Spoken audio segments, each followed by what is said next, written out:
সময়কে কি সত্যি কোনোদিন প্রশ্ন করা যায়? না, হয়তো যদি সত্যি যেত,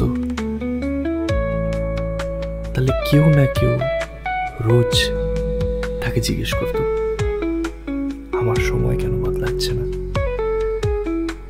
কিন্তু সত্যি কি সময় বদলায় না? চেষ্টা করলে তো সবটাই বদলায়।